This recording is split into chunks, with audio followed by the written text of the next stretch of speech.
നിയമവേദിയുടെ പരാതികൾക്ക് മറുപടി പ്രതികരണങ്ങൾ പരിപാടിയിലേക്ക് എല്ലാവർക്കും സ്വാഗതം. ഉദയംപേരൂരിലെ സ്മിത CBയുടേതാണ് ആദ്യ പരാതി. നമുക്ക് പരാതി നോക്കാം.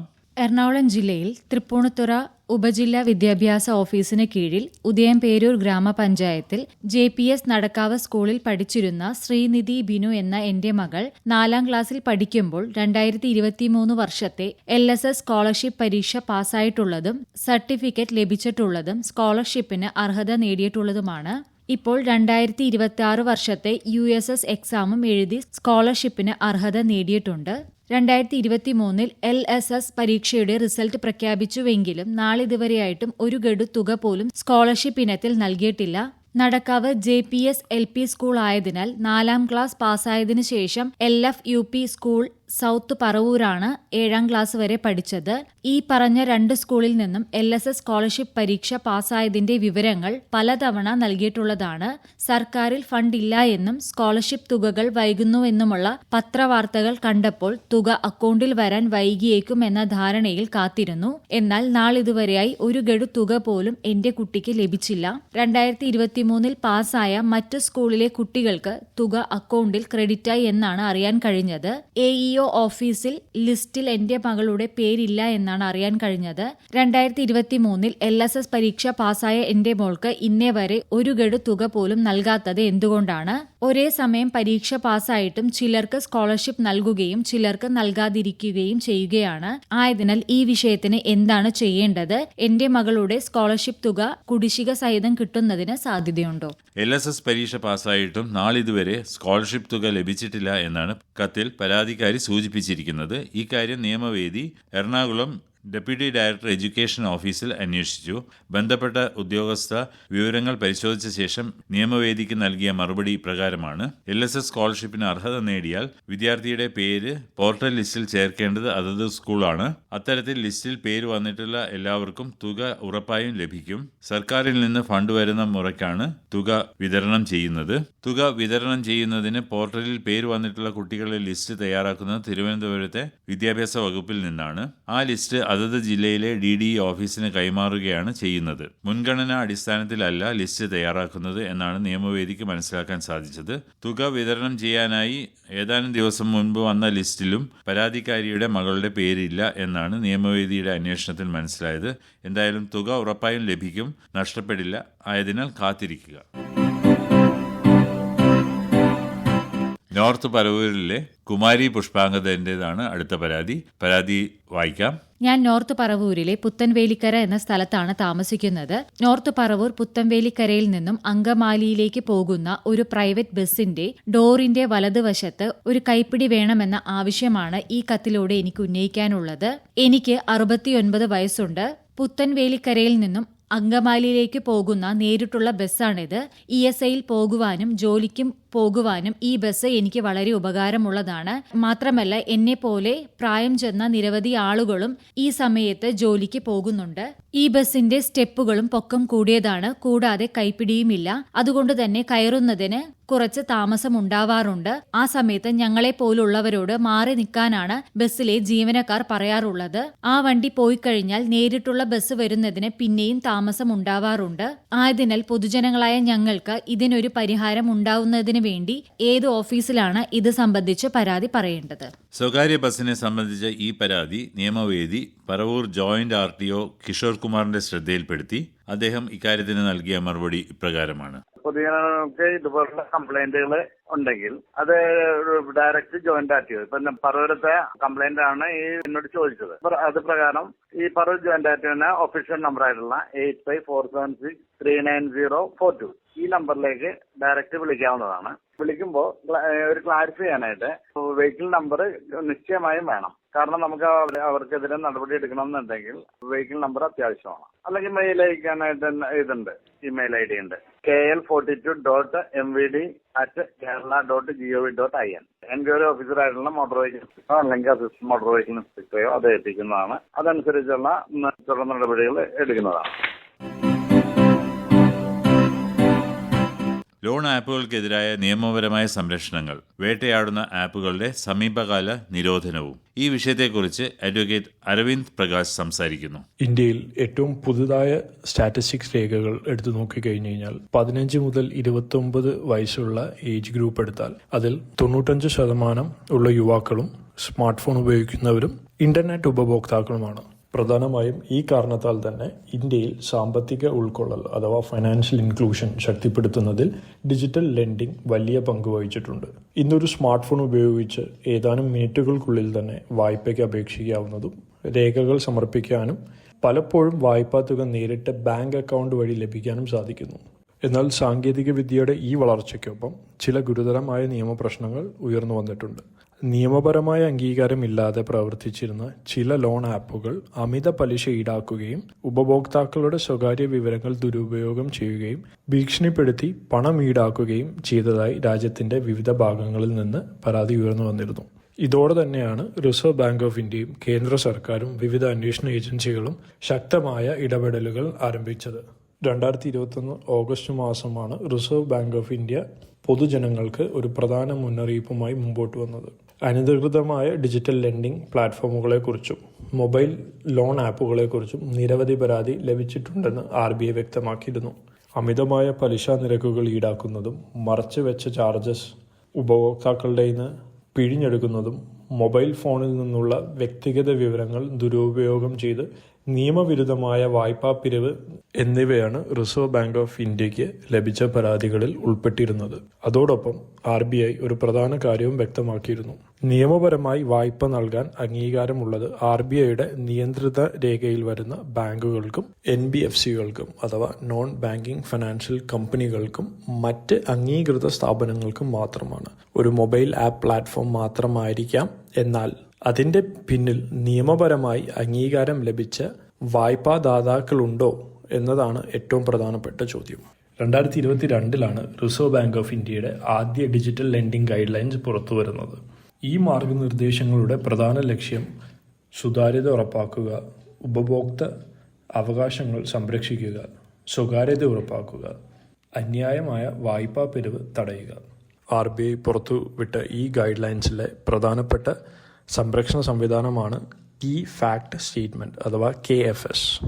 ഏത് പ്ലാറ്റ്ഫോമിലാണോ ഒരു ഉപഭോക്താവ് വായ്പാ തുകയ്ക്ക് വേണ്ടി അപേക്ഷിച്ചത്, ആ ഉപഭോക്താവിന് ആരാണോ നിയമപരമായ അംഗീകാരം ലഭിച്ച് ആ ഡിജിറ്റൽ പ്ലാറ്റ്ഫോം നടത്തുന്നത്, ആ ഉപഭോക്താവിന് വ്യക്തമായി ഒരു സ്റ്റാൻഡർഡൈസ്ഡ് കീ ഫാക്ട് സ്റ്റേറ്റ്മെന്റ് നൽകേണ്ടതാണ്.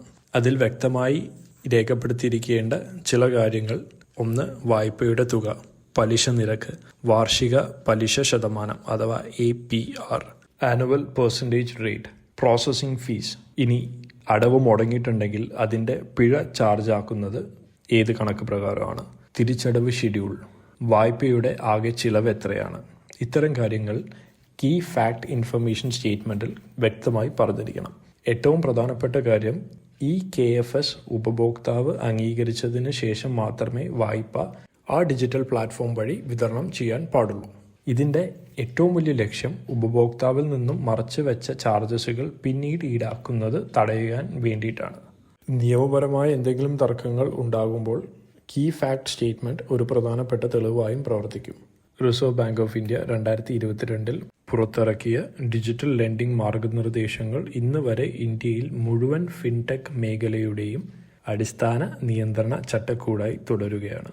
ഈ ഗൈഡ് ലൈൻസ് വായിച്ചിട്ടുള്ള, അതുമല്ലെങ്കിൽ ഇനി വായിക്കാൻ പോകുന്ന ശ്രോതാക്കൾ കണ്ടുവരുന്ന ഒരു യൂസേജ് ആയിരിക്കും ഫിൻടെക്.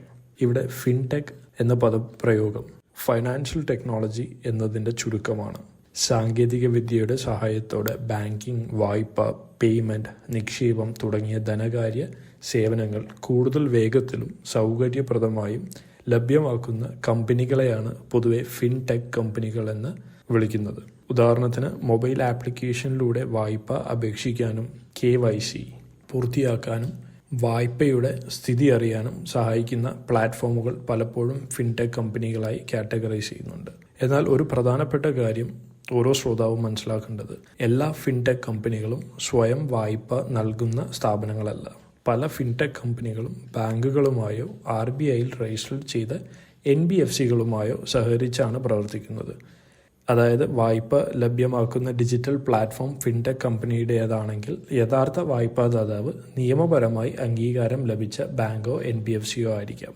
ഇതുതന്നെയാണ് RBIയുടെ 2022 ഡിജിറ്റൽ ലെൻഡിംഗ് മാർഗനിർദ്ദേശത്തിലൂടെ വളരെ വ്യക്തമായി പറയുന്നത്. ഡിജിറ്റൽ സാങ്കേതിക വിദ്യ ഉപയോഗിക്കുന്നത് കൊണ്ട് മാത്രം ഒരു സ്ഥാപനം വായ്പ നൽകാനുള്ള നിയമപരമായ അംഗീകാരം ലഭിക്കുന്നില്ല.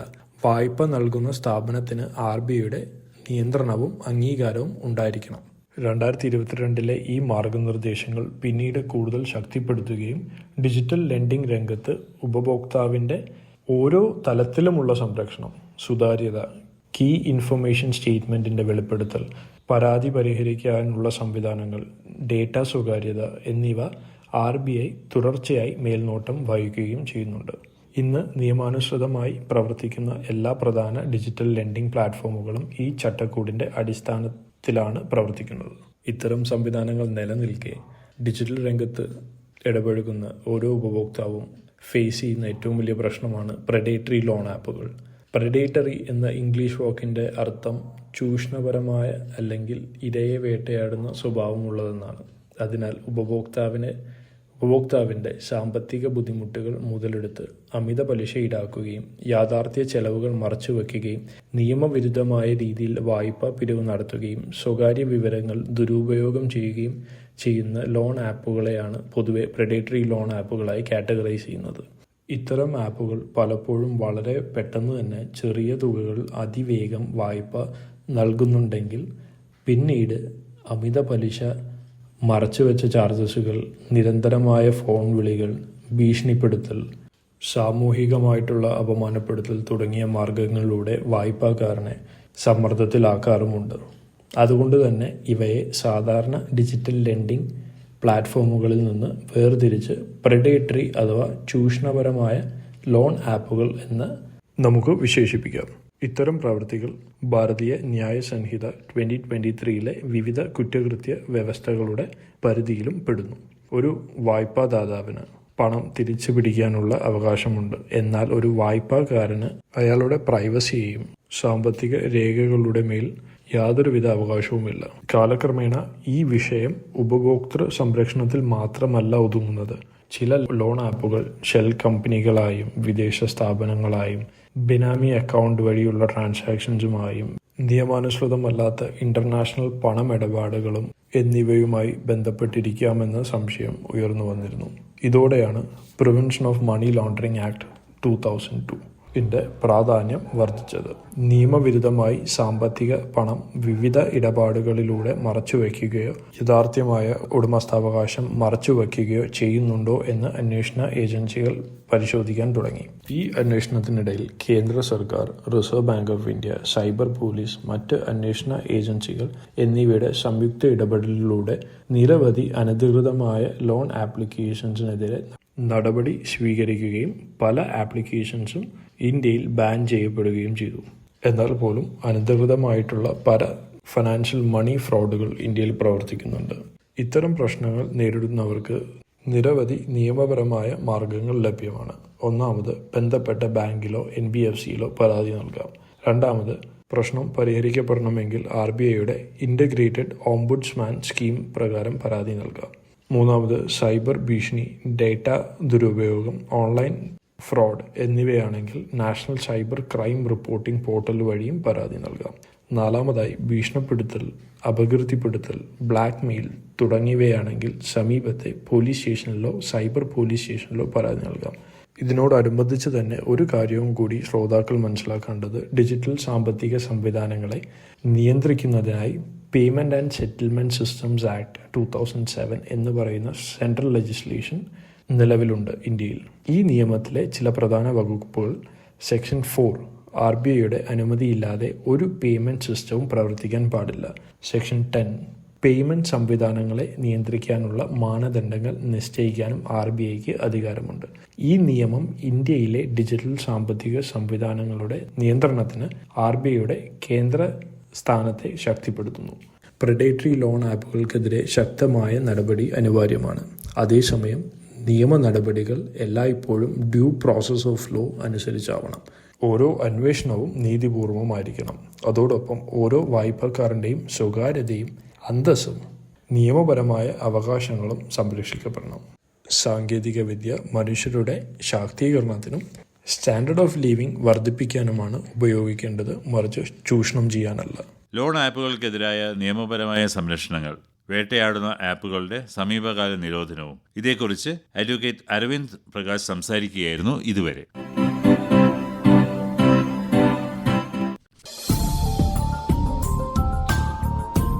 നിയമവേദിയുടെ പരാതികൾക്കു മറുപടി പ്രതികരണങ്ങൾ ഇവിടെ സമാപിക്കുകയാണ്. നിർവഹണം ആർ ഉണ്ണികൃഷ്ണൻ. സഹായം നീതി MS. അവതരണം ആകാശവാണി കൊച്ചി FM 102.3. ഈ പരിപാടിയിലേക്ക് കത്തുകൾ അയക്കേണ്ട വിലാസം: പരാതികൾക്കു മറുപടി പ്രതികരണങ്ങൾ, care of station director, Akashvani Kochi 21. നിയമവേദി ബുധനാഴ്ചകളിൽ രാവിലെ 8:05 ഞായറാഴ്ചകളിൽ രാത്രി 9:30. ഓരോ ആഴ്ചയിലും പ്രക്ഷേപണം ചെയ്യുന്ന നിയമവേദി പരാതികൾക്ക് മറുപടി പ്രതികരണങ്ങൾ കേൾക്കുന്നതിനായി Akashvani Kochi FM YouTube channel സന്ദർശിക്കുക. മുൻ ആഴ്ചകളിലെ പരിപാടികളും അവിടെ ലഭ്യമാണ്.